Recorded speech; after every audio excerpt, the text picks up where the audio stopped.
जय Hind friends, welcome to Vashishtha academy YouTube channel. Previously मैंने आप लोगों को इंटरनेशनल ऑर्गेनाइजेशन के टॉपिक्स पढ़ाया हूं।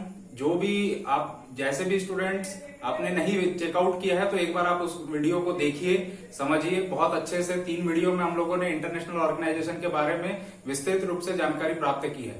तो आज का हम लोग एक नया टॉपिक स्टार्ट करना वाले हैं और ये टॉपिक बेसिकली सीजीएसआई में 2 क्वेश्चन आए हैं इस टॉपिक से, इसलिए मैंने इस टॉपिक को सेलेक्ट किया है। और ये टॉपिक का नाम है international forces and intelligence agencies. हमारे देश में जितनी भी खुफिया विभाग की एजेंसियां हैं और जितनी भी सेनाएं हैं, फोर्सेस है, उसके बारे में हम लोग बेसिकली आज इस वीडियो में जानकारी लेंगे। तो ये वीडियो 2 पार्ट में होगा, जिसमें से आज हम सिर्फ इंडियन फोर्सेस के बारे में एक्सप्लेन करेंगे, इसके बारे में हम लोग देखेंगे। और नेक्स्ट पार्ट में हम लोग इंटेलिजेंस ब्यूरो एजेंसी जितनी भी है हमारे देश की, उसके बारे में हम लोग चर्चा करेंगे। बेसिकली इस टॉपिक से आपके 2 टाइप के क्वेश्चन बनते हैं।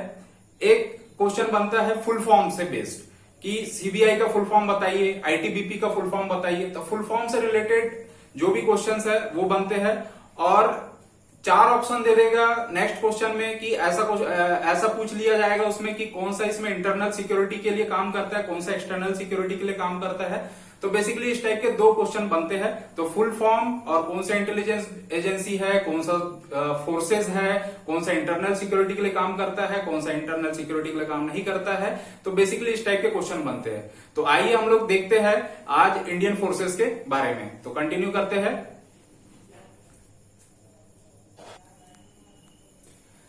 तो आइए स्टार्ट करते हैं। आज का टॉपिक है फोर्सेस इन इंडिया, कि हमारे देश में कितने प्रकार की सेनाएं हैं, कितने प्रकार के बल है, कितने प्रकार की फोर्सेस अवेलेबल है। ये टॉपिक इसलिए भी इंपॉर्टेंट हो जाता है क्योंकि आप लोग आगामी जो तैयारी कर रहे हैं वो है सब इंस्पेक्टर की। आप खुद एक सेना में भर्ती होना चाहते हैं, ठीक है। तो उसके अकॉर्डिंगली आपको इतना पता होना चाहिए कि हमारे देश में और कौन कौन सी सेनाएं हैं और कौन कौन से खुफिया विभाग है। इसके बारे में आपके पास में बेसिक क्वेश्चंस बन सकते हैं, है ना। तो इसलिए हम लोग ये टॉपिक स्टार्ट करेंगे। और सब इंस्पेक्टर बन रहे हो, सेना में भर्ती हो रहे हो, इसीलिए प्रीवियस ईयर पेपर में भी यहां से 2 क्वेश्चन है। अब ये 2 क्वेश्चन कौन से आया है, जब हम लोग ये पूरा टॉपिक कंप्लीट कर लेंगे इसके बाद मैं आपको बताऊंगा कि ये 2 क्वेश्चन कौन से है ना। जब ये टॉपिक पढ़ लोगे तो ये 2 क्वेश्चन आपके इजिली कनेक्ट हो जाएंगे, ठीक है। तो चलिए स्टार्ट करते हैं फोर्सेज इन इंडिया। अब फोर्सेज इन इंडिया, तो इंडिया में फोर्सेज की रिक्वायरमेंट आती क्यों है?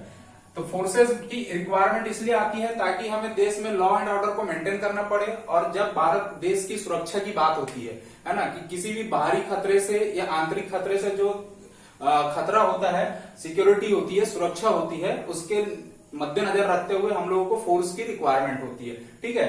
तो सिक्योरिटी बेसिकली कितने टाइप की होती है? तो 2 कैटेगरी में हम लोग डिवाइड करते हैं इसको। एक होता है एक्सटर्नल सिक्योरिटी और एक है आपका इंटरनल सिक्योरिटी। जैसे कि नाम से ही आप लोगों को समझ में आ रहा है कि एक्सटर्नल सिक्योरिटी मतलब जो हमारे देश की सीमाएं हैं, जो भी बॉर्डर्स है, बॉर्डर के बाहर बहुत सारे ऑर्गेनाइजेशन काम करते हैं, बहुत सारे देश है।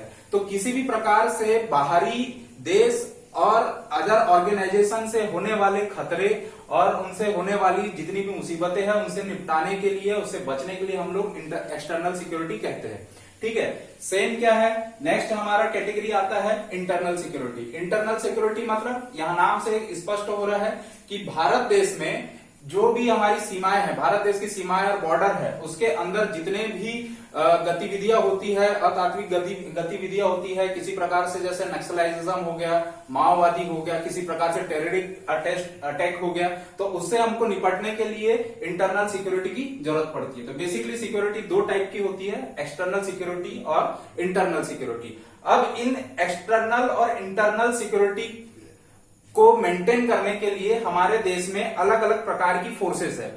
बहुत सारी अलग अलग टाइप की फोर्सेस आती है, जिसमें से हम लोग इसको 2 पार्ट में हम लोग कैटेगराइज कर सकते हैं। पहला होता है आर्म्ड फोर्सेस और दूसरा होता है इंटेलिजेंस एंड इन्वेस्टिगेशन एजेंसीज, ठीक है। तो आज ये एक लंबा वीडियो हो जाएगा, इसलिए मैं आज सिर्फ आपको आर्म्ड फोर्सेस के बारे में बताऊंगा और इंटेलिजेंस एजेंसीज के बारे में हम लोग नेक्स्ट पार्ट में लेकर आएंगे। अब आर्म्ड फोर्सेस क्या है इसके बारे में आगे हम लोग विस्तृत जानकारी हम लोग लेते हैं। बेसिकली देखिए, ये आर्म्ड फोर्सेस और इंटेलिजेंस एजेंसी है, ये दोनों में भी अंदर बहुत सारी कैटेगरी है, जिसमें से कुछ फोर्सेस एक्सटर्नल सिक्योरिटी का काम करती है और कुछ फोर्सेस इंटरनल सिक्योरिटी का काम करती है ना। तो आज हम लोग स्टार्ट कर रहे हैं आर्म्ड फोर्सेस के बारे में। तो आइए देखते हैं आर्म्ड फोर्सेस कैसे काम करती है। तो आइए देखते हैं इंडियन आर्म्ड फोर्सेस के बारे में। ठीक है, armed forces basically, armed forces बोला किसको जाता है, आप पहचान को कैसे कि आर्म्ड फोर्सेस होती क्या है। तो आर्म्ड फोर्सेस पहचानने का सिंपल तरीका है, उनके पास सबसे पहले होता है हथियार। आपको बंदूकें मिलेगी, फोर्सेस के पास में बंदूक रहेगी, प्रॉपर यूनिफॉर्म रहेगी, है ना, प्रॉपर एक ड्रेस कोड रहता है, प्रॉपर यूनिफॉर्म रहती है, और ये लोग प्रॉपर ट्रेन रहते हैं, है ना, इनकी ट्रेनिंग हुई रहती है, प्रॉपर ट्रेन रहते हैं। तो आर्म्ड फोर्सेस बेसिकली आप इन दो चीजों से समझ जाओगे कि ऐसी फोर्सेस जिनके पास में हथियार रहते हैं और यूनिफॉर्म रहती है और प्रॉपर ट्रेन रहते हैं, उन्हीं को हम लोग आर्म्ड फोर्सेस कहते हैं। ठीक है, अब आर्म्ड फोर्सेस को भी दो कैटेगरी में बांटा गया है as per internal security and external security. ठीक है, तो आर्म्ड फोर्सेस का एक टाइप है इंडियन आर्म्ड फोर्स और दूसरा टाइप है सेंट्रल आर्म्ड पुलिस फोर्स, जिसे हम लोग सीएपीएफ कहते हैं। आपको इस वीडियो में एसआई के पॉइंट ऑफ व्यू से सबसे ज्यादा आपको काम करना है ये फुल फॉर्म्स पे। ये डायरेक्ट फुल फॉर्म आपसे क्वेश्चन में पूछा जा सकता है, पूछे भी है, प्रीवियस ईयर का पेपर आप देखेंगे तो उसमें पूछा भी गया है ना। तो इसलिए आपको इनके फुल फॉर्म पे ज्यादा फोकस करना है। ठीक है, तो जैसे आईएएफ दे दिया जाएगा तो इसका फुल फॉर्म पूछ लिया जाएगा कि इंडियन आर्म फोर्स होता है, ये 4 ऑप्शन दे देंगे, है ना। सीएपीएफ का फुल फॉर्म आपको पता होना चाहिए। ठीक है, तो चलो आगे देखते हैं। इंडियन आर्म फोर्सेस किस लिए कैटेगरी की गई है, ये काम करती है आपका एक्सटर्नल सिक्योरिटी के लिए। ठीक है, एक्सटर्नल सिक्योरिटी की बात जहां आती है तो वहां पर इंडियन आर्म्ड फोर्सेस की बात आती है। सेंट्रल आर्म्ड पुलिस फोर्स ये देश की इंटरनल सिक्योरिटी के लिए बनाई गई है। ठीक है, तो पहले हम लोग इस पार्ट को देखते हैं, फिर आगे हम लोग इस पर चर्चा करेंगे। तो इंडियन आर्म्ड फोर्सेस का क्या क्या काम है और ये कैसे काम करती है इसको देखते हैं। सबसे पहले इंडियन आर्म्ड फोर्स को ही हम लोग डिफेंस फोर्स इन इंडिया कहते हैं। जितनी भी हमारी डिफेंस फोर्सेस हम लोग कहते हैं ना, जैसे नॉर्मल भाषा में बोला जाता है कि डिफेंस फोर्स कौन कौन सी हमारे देश में, तो आर्मी, नेवी, एयरफोर्स, इसके बारे में बात करते हैं। तो यही है डिफेंस फोर्स इन इंडिया। अब ये किसके अंदर काम करती है, तो ये है मिनिस्ट्री ऑफ डिफेंस, रक्षा मंत्रालय के अंडर ये काम करती है। तो यहां से एक क्वेश्चन ये बन सकता है कि रक्षा मंत्रालय के अंदर ये काम करती है कि नहीं करती है ना। तो works under ministry of defence, ये इंपॉर्टेंट क्वेश्चन यहां से निकल के आता है। ठीक है, अब इसका काम क्या है, एक्सटर्नल सिक्योरिटी करना, हमारे देश की बॉर्डर को प्रोटेक्ट करना और एक्सटर्नल सिक्योरिटी का काम करना। ठीक है, इन्हीं को हम लोग मिलिट्री सर्विसेज भी कहते हैं या मिलिट्री फोर्सेस भी कहते हैं। अब बेसिकली मिलिट्री फोर्सेस 3 टाइप की होती है, ये सभी को पता है, Indian army, Indian air force and Indian navy. ठीक है, तो ये तीनों टाइप की फोर्सेस है। इसके बारे में हम लोगों को थोड़ा सा बेसिक नॉलेज पता होना चाहिए और इनके जो मेन चीफ है या जनरल है उनके बारे में हमको करंट अफेयर्स के पॉइंट ऑफ व्यू से पढ़ना है। तो आइए आगे हम लोग इसमें कंटिन्यू करते हैं। तो आइए आगे देखते हैं मिलिट्री सर्विसेज और या मिलिट्री फोर्सेस के बारे में। मैंने अभी बताया कि मिलिट्री फोर्सेस कितने प्रकार की है, हमारे पास में 3 प्रकार की है, आर्मी, एयरफोर्स एंड नेवी। इनका काम आप पहले से ही जानते हैं, लेकिन फिर भी मैं एक 2 लाइन आपके लिए लिख दिया हूं ताकि आप पढ़ के सहायता से बता सके, है ना। तो इंडियन आर्मी का बेसिकली काम क्या होता है, जितनी भी हमारे देश की एक्टिव लैंड पार्ट है या बॉर्डर्स है उसको प्रोटेक्ट करना, बाहरी खतरे से, टेररिज्म एक्टिविटी से, एंटी नेशनल एक्टिविटी से प्रोटेक्ट करना, मतलब थल सेना जिसको बोला जाता है, जमीनी लेवल पर हमको लड़ना रहता है। तो उसके लिए जमीन से हमको लड़ने के लिए हमारे पास में एक फोर्स है जिसको हम लोग क्या कहते हैं, इंडियन आर्मी। ठीक है, इसी प्रकार से एयर अटैक से प्रोटेक्शन के लिए हमारे पास में एक फोर्स अवेलेबल है जिसका नाम हम लोग क्या देते हैं, इंडियन एयरफोर्स। उसी प्रकार से इंडियन नेवी भी है। इंडियन नेवी का काम क्या है, जितने भी हमारे वाटरवेज है, वाटरवेज का मतलब ये होता है कि बाहर की जितनी भी आउटसाइड कंट्रीज है, आउटसाइड कंट्रीज से हमारे इंडिया में बहुत सारे शिप आते हैं, है ना, बहुत सारी कोस्टल लाइंस है, उनको प्रोटेक्ट करना। और कोई भी एंटी नेशनल एक्टिविटीज हो रही है वाटरवेज में या हमारे इंडिया के जितना भी समुद्री क्षेत्र है उसकी सीमा के अंदर जितने भी कोस्ट लैंड्स है उनको प्रोटेक्ट करने का काम कौन करता है, इंडियन नेवी करती है। ठीक है, तो बेसिकली सभी को इसके बारे में जानकारी रहता है। अब करंट अफेयर के पॉइंट ऑफ व्यू से हमारे पास में ये 3 चीजें आती है कि आर्मी, एयरफोर्स और नेवी, इनके जो मेन इंपॉर्टेंट जो सबसे प्रमुख होते हैं, जैसे chief of army staff, chief of air staff और चीफ ऑफ नेवल स्टाफ, उनके नाम डायरेक्ट आपसे क्वेश्चन में पूछा जा सकता है कि चीफ ऑफ आर्मी स्टाफ का नाम बताइए, है ना। तो करंट अफेयर के पॉइंट ऑफ व्यू से ये इंपॉर्टेंट है। तो आइए इसको देखते हैं। तो आर्मी स्टाफ के जो चीफ है उनका नाम है जनरल मनोज पांडे जी, ठीक है। और इनका कार्यकाल कब से स्टार्ट हुआ है? 30 अप्रैल 2022 से ये अभी कार्य कर रहे हैं। उसी प्रकार से चीफ ऑफ एयर स्टाफ, जिनका नाम क्या है? VR चौधरी। इनकी जो रैंक है उस रैंक को क्या कहते हैं हम लोग? Air chief marshal. ये सबसे टॉप क्लास की या अपर लेवल की पोस्ट होती है एयरफोर्स में, ठीक है। तो नाम क्या है? VR चौधरी। ये नाम आपको याद रखना है ना। तो बेसिकली आपको सिर्फ इन नाम को बस याद रखना है कि कौन चीफ है ना, प्रॉपर फोर्सेस के। इनका कार्यकाल कब से स्टार्ट हुआ है? 30 सितंबर 2021 से इनका कार्यरत अभी चल रहा है, ठीक है। इसी प्रकार चीफ ऑफ नेवल स्टाफ कौन है? एडमिरल R हरि कुमार, ठीक है। तो R हरि कुमार का नाम आपको याद रखना है। इनका कार्य कब से कर रहे हैं? ये 30 नवंबर 2021 से ये कार्य कर रहे हैं, ठीक है। ऐसे ही 1 जनवरी 2021 से एक नया पद की घोषणा की गई हमारे यहाँ इंडियन गवर्नमेंट के द्वारा, जिसका नाम दिया गया चीफ ऑफ डिफेंस स्टाफ, ठीक है। जिसका शॉर्ट फॉर्म हम लोग CDS कहते हैं। इसका फुल फॉर्म याद रखिएगा कि CDS का फुल फॉर्म क्या होता है? Chief of defence staff. अब ये इंपॉर्टेंट इसलिए हो जाता है क्योंकि हाल ही 2021 से ही इस पद की शुरुआत हुई है, ठीक है। और करंट में ये न्यूज रही थी 2021 की, है ना। तो सबसे पहले जो CDS रहे हैं, चीफ ऑफ डिफेंस स्टाफ रहे हैं, तो उनका नाम क्या है? Late mister Vipin Rawat ji. विपिन रावत जी का नाम आप लोगों ने न्यूज में सुना ही होगा, है ना। उनका एक्सीडेंट में मृत्यु हो गई थी, तो इसलिए ये करंट के पॉइंट ऑफ व्यू से भी इंपॉर्टेंट हो जाता है चीफ ऑफ डिफेंस स्टाफ। तो उनका नाम क्या था? First chief of defence staff कौन थे? मिस्टर विपिन रावत, ठीक है। इन्होंने कब से कार्यभार संभाला था? 1 जनवरी 2021 से। अच्छा, इनका काम क्या था पहले हम लोग ये देख लेते हैं। ये बेसिकली एक मिलिट्री फोर्सेस के हेड थे, या मिलिट्री फोर्सेस के हम लोग एक प्रकार से कह सकते हैं एडवाइजर थे, ठीक है। मतलब ये एडवाइस करते थे किनको? आर्मी को भी, एयरफोर्स को भी और नेवी को भी। कोई भी एंटी नेशनल एक्टिविटी हो रही है या किसी भी प्रकार से हमको काउंटर अटैक करना है, तो उसके लिए एडवाइजर के तौर पे हम लोगों ने इंडियन गवर्नमेंट ने ये एक पोस्ट बनाई थी, ठीक है। तो इस पोस्ट पे पहले कौन थे? विपिन रावत जी थे।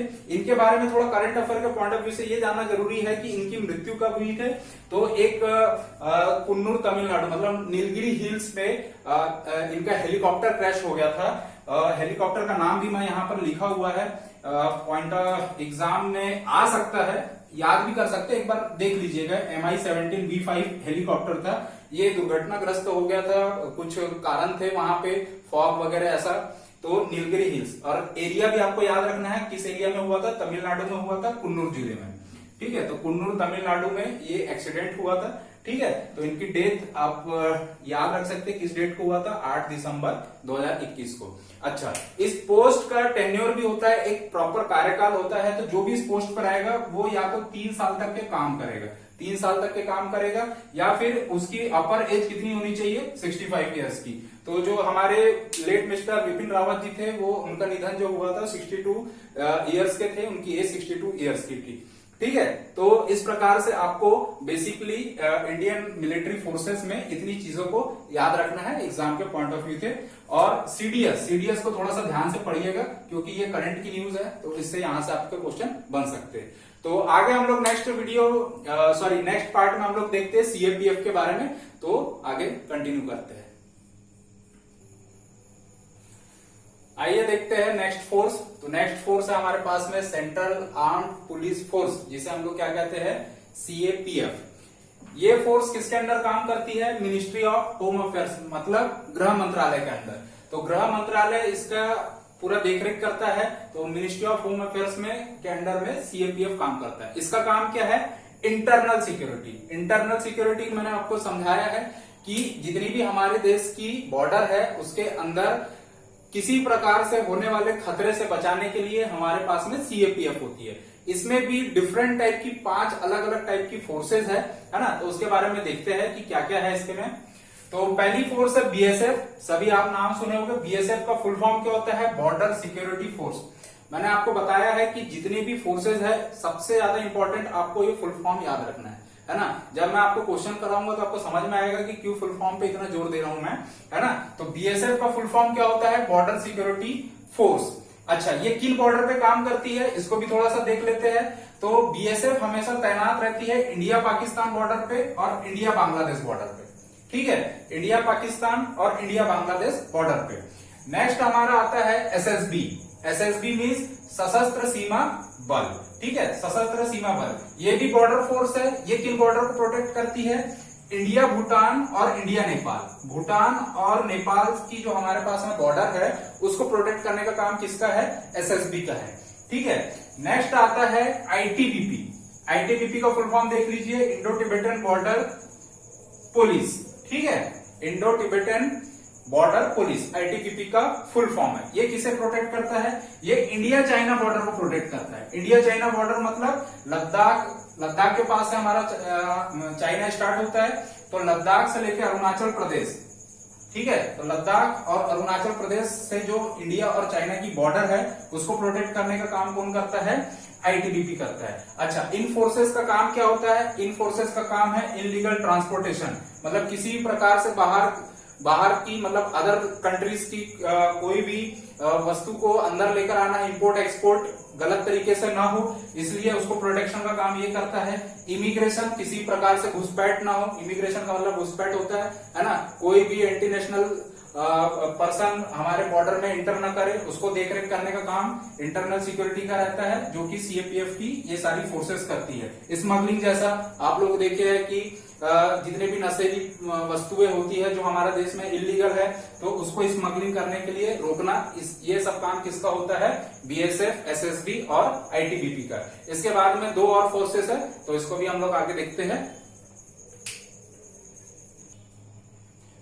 तो आइए देखते हैं नेक्स्ट सीएपीएफ फोर्स क्या है। तो फोर्थ नंबर पे आता है सीआईएसएफ। सीआईएसएफ का फुल फॉर्म याद रखिएगा। सीआईएसएफ का फुल फॉर्म होता है सेंट्रल इंडस्ट्रियल सिक्योरिटी फोर्स। अब जैसे इसके फुल फॉर्म में लिखा हुआ है इंडस्ट्रियल सिक्योरिटी, उसी से आपको इसका काम समझ में आ जाएगा कि जितने भी हमारे देश में पब्लिक सेक्टर यूनिट्स है, पब्लिक सेक्टर यूनिट्स मतलब महारत्न कंपनी, मिनी रत्न कंपनी, सेल हो गया, एनटीपीसी हो गया, गेल हो गया, कोल इंडिया लिमिटेड हो गई, ये जितने भी इंपॉर्टेंट पब्लिक सेक्टर है, इनकी जो सिक्योरिटी है वो सीआईएसएफ करती है ना। हमारे देश के एयरपोर्ट्स हो गए, हमारे देश में मेट्रो ट्रेन चलती है आजकल, तो मेट्रोज और एयरपोर्ट्स की सिक्योरिटी का भी काम किसका रहता है? सीआईएसएफ का है। और भी अगर इंडिया में जितनी भी इंपॉर्टेंट बिल्डिंग्स एंड मॉन्यूमेंट्स है, उनकी सिक्योरिटी का काम भी कौन करता है? सीआईएसएफ करता है। इसी सीआईएसएफ में एक और स्पेशल ग्रुप है जिसका नाम दिया गया है एसएसजी, स्पेशल सिक्योरिटी ग्रुप। ये सीआईएसएफ की एक ब्रांच है ना। ये किसको सिक्योरिटी प्रोवाइड करती है? जितने भी हमारे देश के मिनिस्टर्स है और जो भी हमारे देश की इंपॉर्टेंट पर्सनालिटीज है ना, तो इनकी सिक्योरिटी का काम किसको दिया जाता है? एसएसजी को। ठीक है, स्पेशल सिक्योरिटी ग्रुप को सिक्योरिटी किसकी करती है? ये मिनिस्टर और इंपॉर्टेंट पर्सनालिटी हमारे देश की जितने भी है ना। तो बेसिकली सीआईएसएफ का ही ब्रांच है ये, इसी के अंडर ये काम करती है। नेक्स्ट हमारे पास में फोर्स है सीआरपीएफ। सीआरपीएफ आप सभी नाम सुने इसके बारे में, सेंट्रल रिजर्व पुलिस फोर्स है ये। ठीक है, सेंट्रल रिजर्व पुलिस फोर्स। इनका काम क्या होता है? इनका काम होता है जितने भी हमारे देश में राज्य है और यूनियन टेरिटरीज है ना, यूनियन टेरिटरी है, इनकी गवर्नमेंट के जो भी लॉ एंड ऑर्डर है उनको मेंटेन करने के लिए वहां की एडमिनिस्ट्रेशन फोर्स मतलब वहां की पुलिस के साथ मिलकर ये लोग प्रोटेक्शन का काम करता है। किसी भी प्रकार के गवर्नमेंट ने लॉ एंड ऑर्डर को मेंटेन करने के लिए फोर्स को बुलाया है, तो पुलिस फोर्स के साथ में सीआरपीएफ के जवान भी मिलकर काम करते हैं। ठीक है, सीआरपीएफ में ही दो अलग अलग टाइप की ब्रांचेस है, एक आरएएफ है और एक कोबरा है। ठीक है, ये सीआरपीएफ की ही चाइल्ड ब्रांचेस बोला जा सकता है इनके, है ना। तो आरएएफ का फुल फॉर्म याद रखिएगा, रैपिड एक्शन फोर्स होता है, और कोबरा का आप याद रखना बहुत ज्यादा इंपॉर्टेंट है। कोबरा आप याद रखिएगा, commando battalion for resolute action. ठीक है, अब आरएएफ कब बुलाते हैं हम लोग? आरएएफ को बुलाते हैं जब हमारे देश में या किसी भी राज्य में सांप्रदायिक दंगे होते हैं, कम्युनिटल राइट्स होता है, या किसी प्रकार से भगदड़ मच गई, या कहीं पे प्रोटेस्ट चल रहा है, तो वहां पे कुछ प्रॉब्लम हो गया, तो उनको प्रोटेक्ट करने के लिए हमारे पास में आरएएफ की टीम आती है। ठीक है। वैसे ही कोबरा बटालियन कहाँ पे काम करती है, कोबरा कमांडो काम करते हैं मैक्सिमम इन लोगों का जो टारगेट होता है फॉरेस्ट में होता है, फॉरेस्ट में ही ये लोग लड़ाई करते हैं, है ना। एक बार कोबरा कमांडो घुस गए तो जड़ से समाप्त कर देते हैं दुश्मनों को। ये आपने सुना होगा, कोबरा कमांडो पर बहुत सारी मूवीज बनी है, आप लोगों ने देखा होगा, है ना। एकदम ब्लैक कपड़ा पहनते हैं और ब्लैक सारा चीज मेकअप रहता है उनको ऊपर से लेके नीचे तक के, और जंगल में ऐसे घुल मिल जाते हैं, दुश्मनों को छोड़ते नहीं है। ये आप लोग सुने होंगे कोबरा कमांडो के बारे में, ठीक है। तो बेसिकली इन लोगों का टारगेट कहाँ पे होता है, फॉरेस्ट फाइटर, है ना। इनको बोला ही जाता है फॉरेस्ट फाइटर, तो फॉरेस्ट में जंगल में इनका लड़ने का काम होता है। तो ये थी यहाँ तक कि अभी तक के हम लोगों ने जितना भी पढ़ा, ये सभी आर्म्ड फोर्सेस है, इनकी प्रॉपर यूनिफॉर्म होती है, ये प्रॉपर ट्रेंड होते हैं और इनके पास में प्रॉपर हथियार होते हैं। कहीं ना कहीं आप लोगों ने अपने लाइफ में इन फोर्सेस को देखा होगा, लेकिन इनको कैटेगराइज नहीं किए हम लोगों ने, इसलिए मैंने आज ये टॉपिक को सिलेक्ट किया था ताकि आपको पता चले कि कौन सी फोर्स कहाँ काम करती है ना। हम लोग मजाक मजाक में बोल देते हैं कि यहाँ पे आर्मी क्यों नहीं बुलाया, तो भाई आर्मी का काम अलग होता है, सीआरपीएफ का काम अलग होता है, हर फोर्सेस का अपना अपना एक इंडिविजुअल वर्क होता है। तो वहां पे पहुंच के हमारे देश की सुरक्षा को, आंतरिक सुरक्षा को और बाहरी से होने वाले जितने भी प्रॉब्लम्स होती है, टेररिज्म एक्टिविटी होती है, उसको प्रोटेक्ट करने का काम करती है। तो हमारे देश के लिए बहुत इंपॉर्टेंट ये चीज है इंडिया की फोर्सेस। और ऐसा नहीं है कि कोई स्टूडेंट है वही एग्जाम में आ रहा है उसी के लिए हम लोग इसको पढ़ रहे हैं, एक कॉमन नागरिक को भी ये इस हमारे इंडिया की फोर्सेस और इंटेलिजेंस एजेंसीज के बारे में पता होना चाहिए, हमारा कर्तव्य है ना। तो आज के लिए इतना ही रखते हैं, नेक्स्ट वीडियो में हम लोग इंटेलिजेंस एजेंसीज के बारे में पढ़ेंगे, ठीक है। तो यहां तक के मेरे साथ वीडियो में बने रहने के लिए thank you so much and जय हिंद।